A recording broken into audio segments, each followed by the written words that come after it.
Hey guys, Mike here with EBR. Now look, we get it. We've all seen folding e-bikes. There's nothing new about a folding e-bike. But what about a folding e-bike with full suspension? Well, now we're getting kind of unique. And now toss in the fact that this thing can travel over 30 miles an hour on throttle. And it's rock solid when you do so. Well, meet the Heybike Mars 3.0. It's the sequel to their popular folding e-bike, but this time around, a full rebuild with a focus on power, speed, and just plain fun. In fact, it's the most powerful and the fastest folding e-bike that I've ever ridden or tested. So let's do a deep dive on the new Heybike Mars 3.0 and see how all this translates to real-world riding in this review of the Mars 3.0.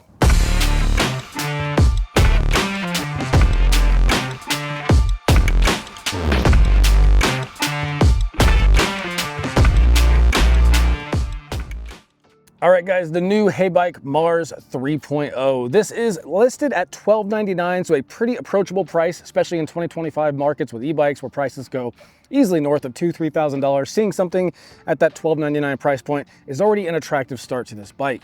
Now on top of that, it is UL 2849 certified, and like I said in the intro, it is a folding e-bike, but it's also kind of a moped going over 30 miles an hour on throttle. Now, if you don't like the thought of that or that freaks you out, we'll talk about how you can limit those and turn that throttle feature off, because you certainly can for your own safety reasons. But just know that if you want this thing to go all out, you can go in the display and allow this to go unlocked and it will cruise over 30 miles an hour on throttle.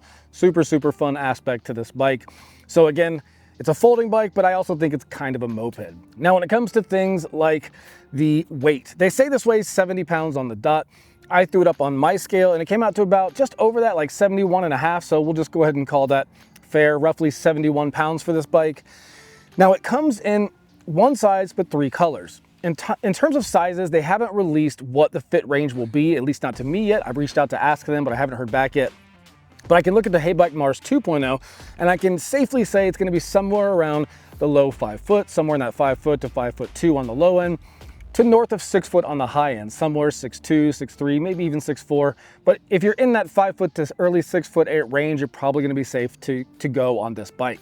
Now, this has a max payload of 440 pounds, which is pretty impressive as well. Now, in color-wise, this is their Night Rider Black, that when you look at it in certain light, you can see almost like a little bit of glitter in there, but you can't really, it's just very, very subtle. But if you don't like that, they also have a vivid orange and a stormy blue. Now, the wheels and tires on here are 20-inch wheels with all-terrain tires. These are Chaoyang all-terrain tires that you can run up to 20 PSI. I like to run lower, around 15, because if you guys are new to the channel, or maybe not, you've heard me say before that I like a little bit of extra cushion from the tires when there's room for it, and these definitely give you some room to air down and get a little bit more cushion when you ride. Now, when it comes to things like lighting, fenders, and racks, as you can see, we have everything in place. We've got a rear rack here that's bolted to the frame. It can be removed, and I don't know the weight rating for this yet. It's another question I've reached out to ask them, but I've not heard back. But it does have a rear rack here, two fenders front and back that are plastic fenders, and then lighting, we have a front headlight LED with adjustable angle, as well as a taillight and turn signals with an electronic horn, so everything you need to ride in commuting traffic and still be safe or be seen by other drivers. Now, mounting points wise, we clearly have mounting points for the fender, or for the fenders up front, the rear, and the rear rack. But particularly, we don't have any water bottle cage mounts. I thought that was kind of a miss, but nonetheless, you do have the ability to carry gear on your rack or your body up top. Just no actual bottle cage mounts on the frame. All right, well, we talk power on the Mars 3.0. That's where things get fun. This bike has a 750 watt rear hub motor that has a Galaxy eDrive system on it, and it's operated via a torque sensor. Now, it's 750 watts nominally, but it peaks it up to 1400 watts, and then that 95 Newton meters of torque. It's a very powerful setup for a 70-pound bike with 4-inch tires. I thought 4-inch tires might be kind of overkill on this bike, but the more I lean into the idea that it's kind of quasi-folding e-bike and also half off-road moped, that's where it all starts to make sense. And when you have that much power and torque on the rear end, it has no problem crushing hills, it's fast on flats, it's good on rocky or off-road terrain, not only because of the suspension and the tires, but because of that power in the back end. It just feels very, very capable, and you're not left feeling like, oh, I wish it had more power. It's a very fast, punchy bike, so power is not a problem on this. If you've been looking for the folder that could also act as a moped or an off-road toy and you want one with lots of power, this is exactly where you should be looking. Now, in terms of pedal assist, we have our 5 modes: Eco, Tour, Standard, Sport, and Turbo, and you can manage those through the display up top while you're riding. And then you can open up the Heybike app, and that's got some really cool features as well. You can do a lot of things like motor tuning, so you can tune each level of pedal assist to be limited to certain power levels and speeds. You can also turn the throttle power off, or you can limit the throttle power to match a certain PAS level that it's in. So if you're in PAS 3, the throttle won't go past, let's just say 15 miles an hour, I'm making up numbers, so you can set it to whatever you want. But having the ability to reduce that throttle all the way or limit it to PAS levels is a very smart way to give you guys kind of everything you want, but not tie you to anything. So you can have full power up to 32 miles an hour that I got on this, or you can dial it back and just have some relaxing throttle time. Either way, the bike gives you that kind of flexibility to do it how you want to do it. And a lot of those can be done in the display, but you can also use the Heybike app, which we'll go into in just a second and show you how that works as well. Now, when it comes to the battery, we have a 48-volt battery encased in this main tube here. Now, the battery is 624 watt hours, 13 amp hours, and it can only be removed with a key when it's in the folded position. As you can see, the exit for this battery is only going to be open when the bike has been folded position, so it's not something you can easily just pop on, pop off for work or storage, things like that. You will need to fold it to get that battery out. And another little quirk I will bring up is the keys here. You see they're hanging out the bottom. That's because to drive this bike or ride this bike, you have to have the key in the ignition, if you want to call it that, but basically the key has to be applied into the vehicle for it to operate. Now, the good thing is the key doesn't back out when it's in the on position. It's kind of locked in place. The bad thing is if you forget it or you're forgetful, you might have your key hanging out in public, and that's not something you want to do, obviously. Now, when it comes to range, they say this combination can get up to 65 miles on a single charge. Because it was so punchy and fun and powerful, I just did a full throttle test all around town for a few hours, and I got 35 miles on a single charge, and that's going well over 20 miles an hour the whole time. So tons of power and tons of range. If you were to back that off and use PAS 1, 2, or 3 most of the time, I don't see why this certainly could not reach that 65-mile range expectation. Now, like I said, the bike and the battery itself have a 2-year warranty, and all in all, it's a really solid power setup that gives this bike just a lot of fun personality to go out there and just kind of tear it up however you want. All right, so let's talk components on the Mars 3.0. So the last version of the Mars 2.0 had a 7-speed Shimano setup. This time we got an 8-speed Shimano Altus rear derailleur. Now the rear cassette is a 13 to 32 tooth, so 13 teeth on the smallest cog, 32 on the biggest cog. And then up front we have a 48 tooth chainring up front. Now that's mated to 170 millimeter alloy cranks with folding plastic pedals that fold up about halfway just to kind of reduce that footprint size when you do fold the entire bike up. That just lets it get a little bit closer to the frame. Now, when it comes to braking, we have a hydraulic disc brake setup with 180 millimeter rotors front and back with 2-piston calipers that work really, really well. Now, one thing Heybike did this time around is they increased the thickness on the rotors to a 2.0 millimeter thickness. Now, that extra thickness is gonna just improve cooling time as you're using the brakes, and ultimately it's gonna just give more life, more longevity to those brake pads, as not as much heat is being used when you slow the bike down, ultimately just giving more life to the brake pads. And what that really means for you is less time before you service them, which is a good thing too. Plus you have really good stopping power with these brakes. You'll see when we go out on a ride here in just a second how the brakes worked, and the brakes were always doing really, really well. So the brakes are solid on here as well. Now, when it comes to things like the saddle here, this isn't just a standard unbranded bike saddle. It's not super wide, but it's also not super narrow like a sporty saddle. It's got plenty of cushion and it feels very good when you're riding the bike. And it can be adjusted via this quick release lever here at the base of the seat posts. Now below that, you'll see we have the Horst link suspension here. This is going to be a multi-point link suspension. I'll try to sit on the bike here, see if you can see that, do its thing. That kind of eats up some of those bigger vibrations off-road. And then on top of that, we have another 15 millimeters of travel on the front fork. Plus, this has a preload and lockout adjustment. Now, if we go up to the stem, first things first, we do have a folding stem because the bike folds, so you can release this latch and fold that down. Then we have a 25-inch flat bar here. It's an alloy bar, and they ran all the cables off the front in a pretty typical way with one single wrap going down. I will say it feels a little bit excessive in some of the cable management here. But all in all, it's clean, it's out of the way and easy to use. Both ends have our hydraulic disc brake levers. And then we have these kind of smooth, stippled rubber grips with a twist throttle here. And then you can see we have the Shimano index shifter, trigger shifters under the bar, and our display on the left side. But let's take a closer look at the display, and we'll use the Heybike app to kind of see everything you can do with those two features. All right, so this is the home screen on the TFT display. Now, before I jump into the menus, on the underside, it's worth noting here, there is a USB Type A charge port that's got a little weather sealed plug in it right now. And the display is IP65 rated, so you can ride through weather and rain. It's not gonna affect it, and it's not gonna bother that charging port.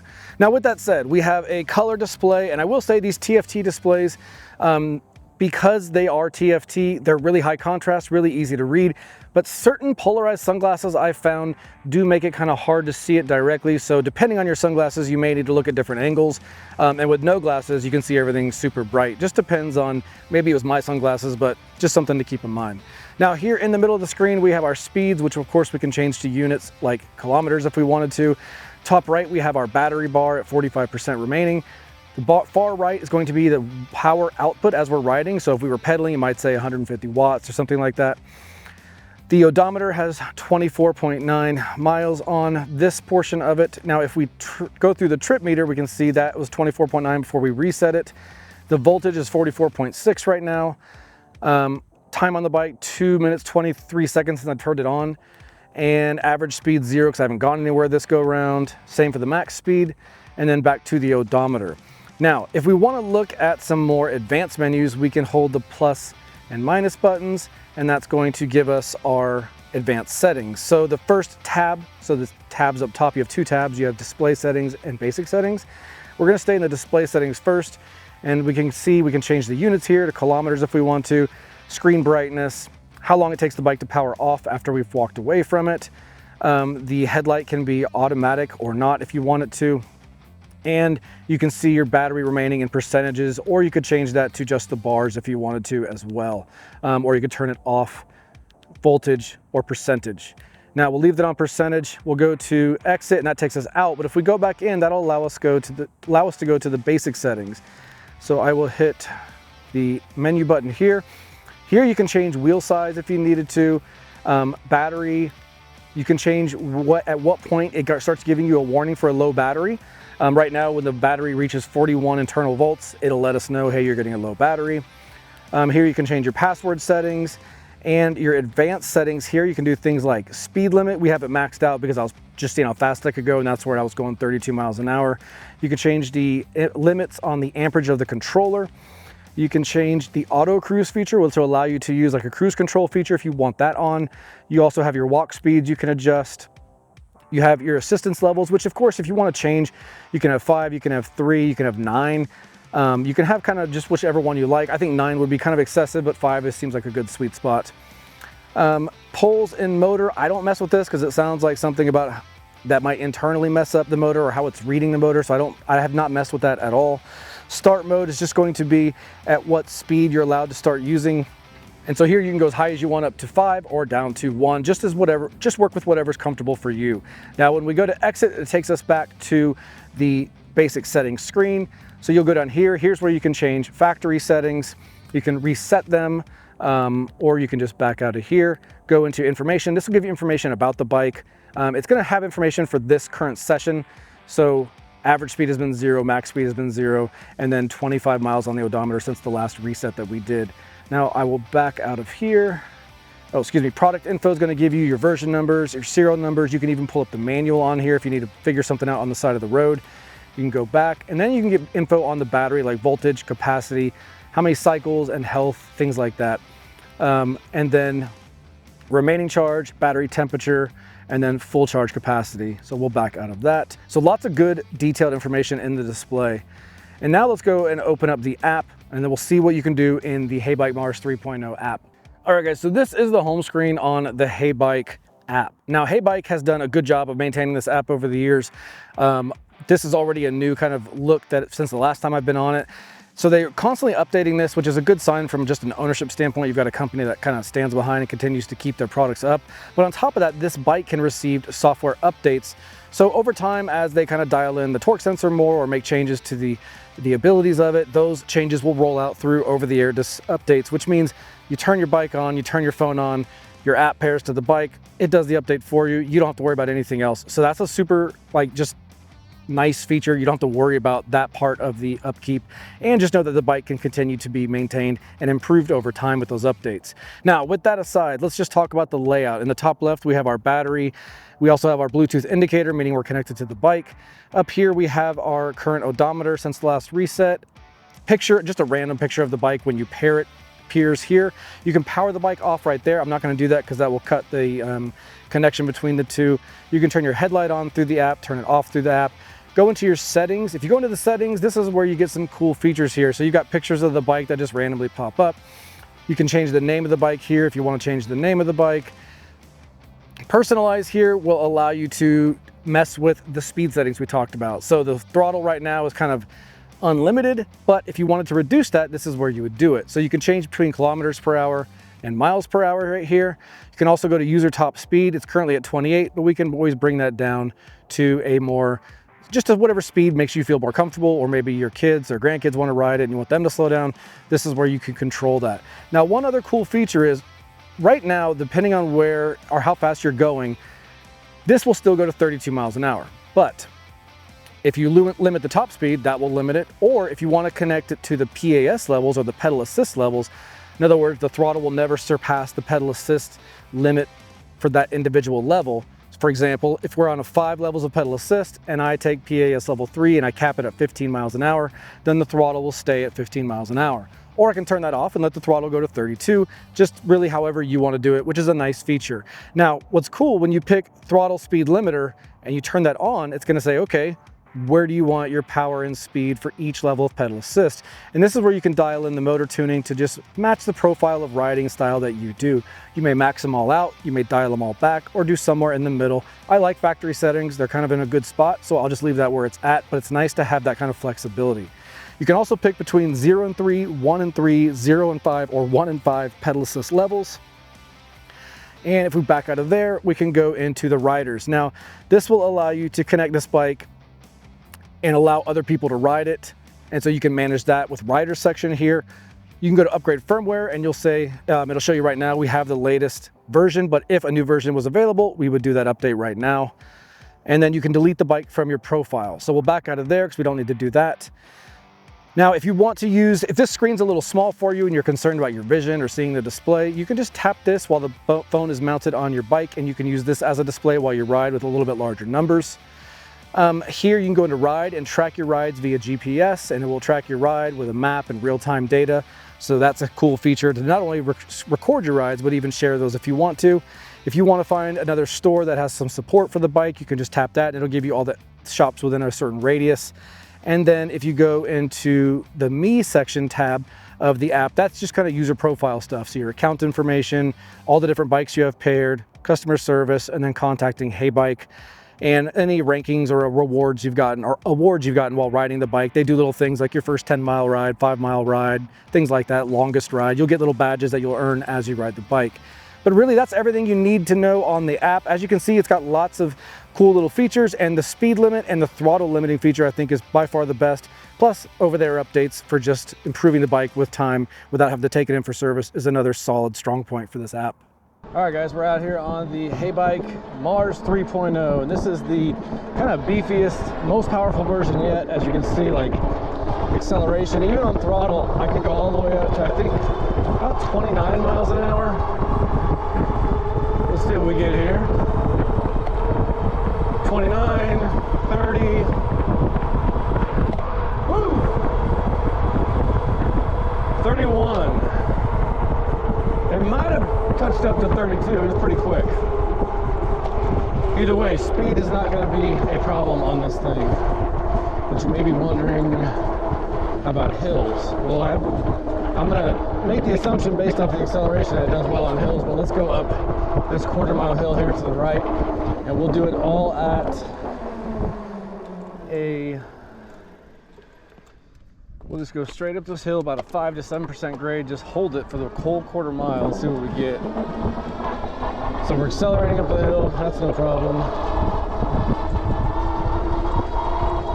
We're already up at 22. Still accelerating, 25.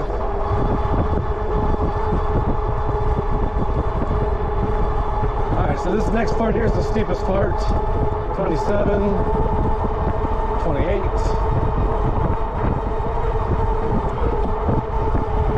So even with that dip in the road, and at the steepest part here, it looks like we're going slow to about 20, high 26, 26.5, but now starting to accelerate again. So yeah, use my turn signal here to turn in this neighborhood, which is nice. I do like that they added turn signals. More and more bikes have been adding turn signals, and I think for most folks, we are in some capacity riding around town, so it's nice to have turn signals. So we got hydraulic disc brakes on here. These are 2 pistons with 180 rotors, 180 millimeters with 2 millimeter thickness to the rotors. So let's go back down the hill and hit the brakes and see how they feel. Put my left turn signal on and go. Turn my turn signal off here because it is a switch that won't turn itself off. So we'll get going to about 25. Okay, we're already at 29. 3, 2, 1. So the brakes are really powerful. That's coming to a really quick stop from almost 30 miles an hour. It just does I mean, the brakes are solid, which you'd want. You know, you got a bike going 70 pounds, going 30 miles an hour down the road, 4-inch tires, good braking. Just lends confidence to the rest of the ride and the safety aspect as well. So the suspension on here, coil fork up front and a small air shock in the rear, or excuse me, a small shock in the rear. It's done really good at beating up bumps in the road. I haven't taken this on any kind of wild off-road, but based on just curbs and bumps on the road, things like that, it's done really well. I haven't ever found myself wishing it did more. Hey there. And going in turbo mode is almost too much for like city paths. I know some of you guys are gonna love that.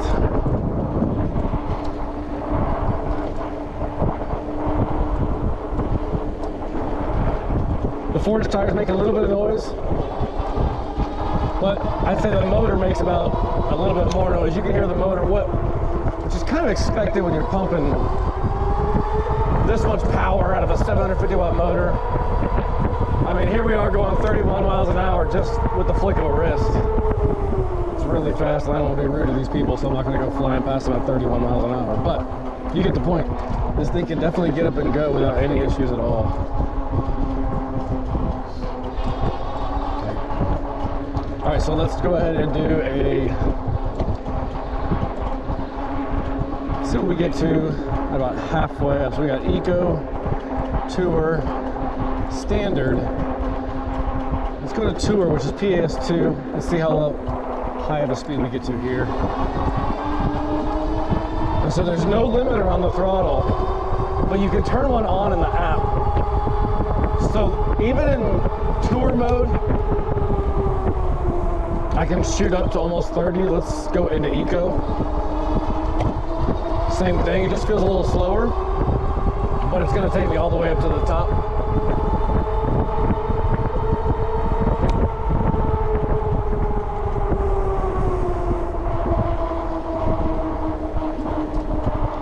Now if I just do pedal assist in Eco mode, I really don't get much at 18 miles an hour. Now if I go to Sport, then it keeps carrying on, or of course you can go throttle and just blast on. We also have a folding frame here. So we've got full suspension with horse linkage in the rear, fenders, lights, front to back, turn signals, 8-speed drivetrain. We got a telescoping stem up here. I'm 5'11" and the bike fits me just fine. I could go more in the stem or in the seat. So if you're taller than 5'11", at least by a few inches, 6'2", you probably feel fine on this. It's kind of hard not to go fast on this thing.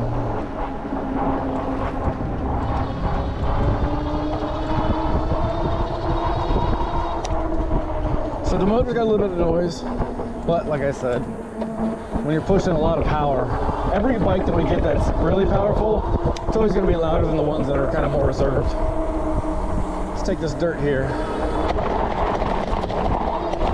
So So it feels nice. The suspension feels good.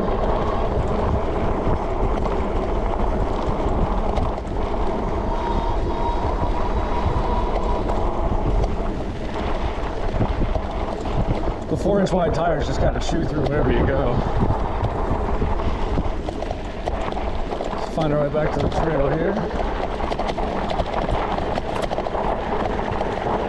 So some of that rattle you hear is my phone case, but it's also a little bit of the front fork. It slaps just a little bit as it locks out, or it pushes back out.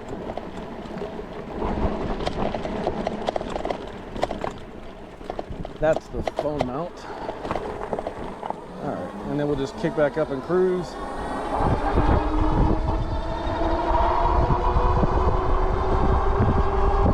So you notice on the battery display it says 56%. I let go of the throttle and it goes up to 88%. It looks like it's measuring the power consumption like real time, rather than like a rolling average. Man, this thing is hard not to go fast. Hopefully today's not the day they're doing speed limit checks out here.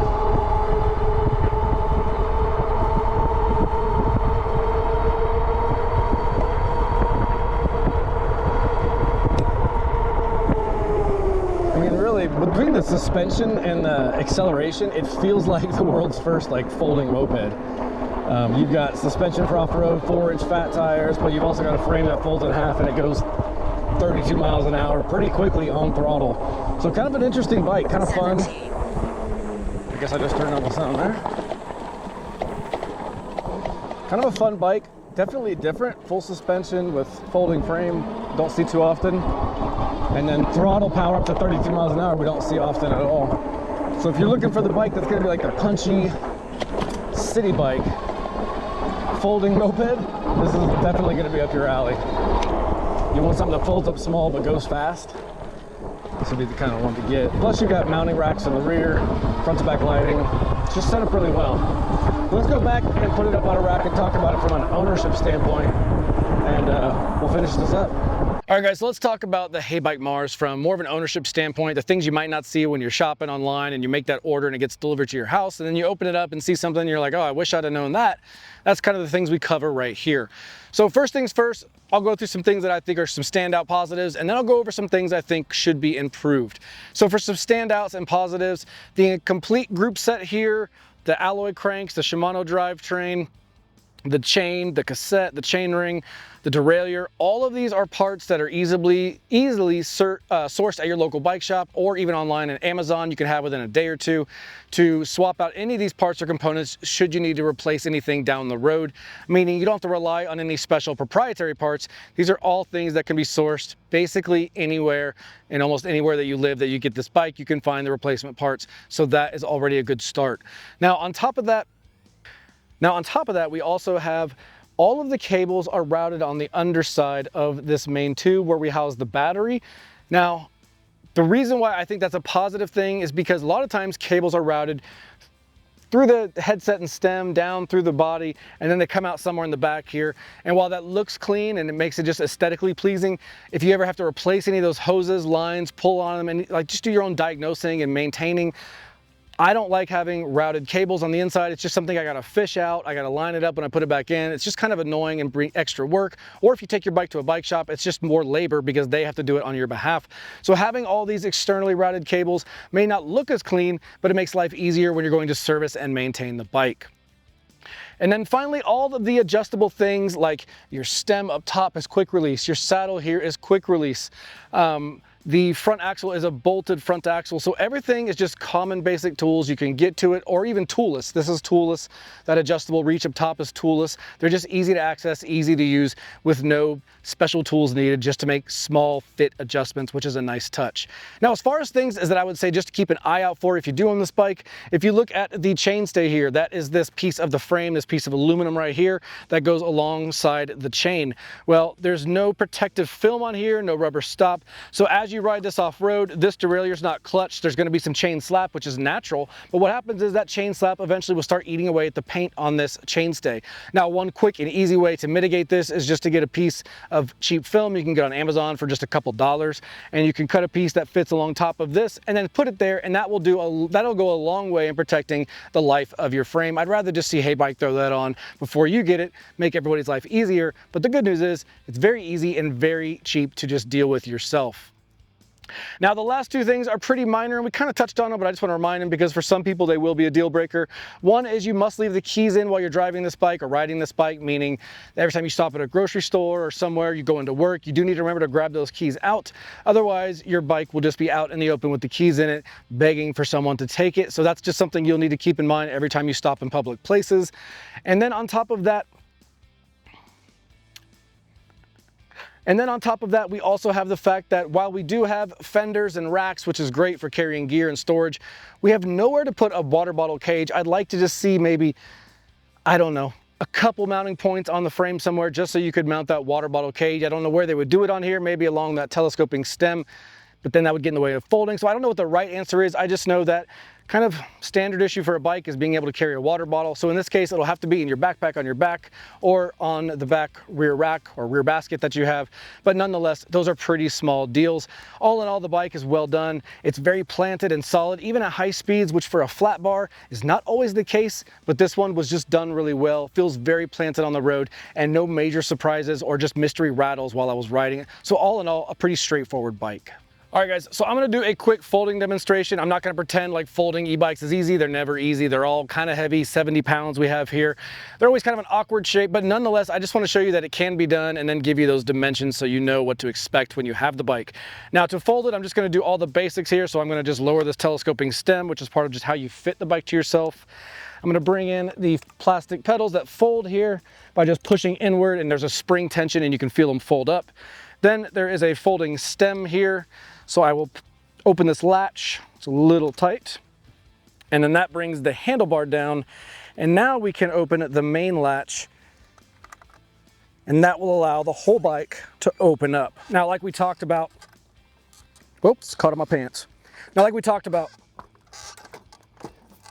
woo! So as you can see, pretty quick and easy and straightforward to fold this. But just keep in mind, this is still a 70-pound object that has a hinge on it, so things move with that much weight. So always have a buddy with you when you want to do this. If I was to pick this up and just toss it in the back of my car, it might look cool, but I also may be going to the ER to have my back looked at later tonight. So get a buddy if you're going to lift it and move it around. But with that said, just a couple seconds to open this bike up. Once you do, you can see you have the battery here. It's got a little pull latch. You can pull it out once you unlock it with the key. And then to close it, you're just going to close it right back up in the opposite direction that I just unfolded it. Now, in terms of dimensions folded like this, it is 40 inches long. It's 21 inches wide, and it is 32.5 inches tall. So not the same big footprint you have when the bike is fully assembled, a little bit smaller and a little bit more able to take in things like SUVs, car trunks, or the back of an RV or packing for a trip, things like that. Just a smaller footprint overall makes it easier to put in a tighter place. All right, guys, so there you have it, the new Heybike Mars 3.0. I can't just say this is just another folding e-bike because it's not. It's basically if somebody wanted a folding e-bike, but they also wanted something full suspension, and they also wanted something that could act as like a moped and go off-road, but still had everyday features like rear racks and turn signals for commuting downtown. This bike has a little bit of it all, and it's got to be, to this day, the fastest and most powerful folding e-bike that I've ever tested. Now, is it perfect? No, nothing really is these days, but the things I don't like about it are pretty small. Things like no water bottle cage mounts, I can get over that. Things like needing to keep the key in when you use it might be a small annoyance, but at the end of the day, the key is locked in place. It's just on me to remember it. And really, other than that, the bike is just fun to ride, very powerful, very fast, with lots of unique riding modes that you can limit and restrict and just keep yourself comfortable and safe. And when you feel like going all out and unlocking everything, you have that extra power too. It can kind of grow with you from the basic steps to the more advanced, faster riding. Just a fun bike to learn and grow with. Now, if you have any questions about it that I did not cover, drop them in the comments and I will find that out for you and personally reply to you so you get that information. And until the next review comes out, I'll see you guys out on the trail.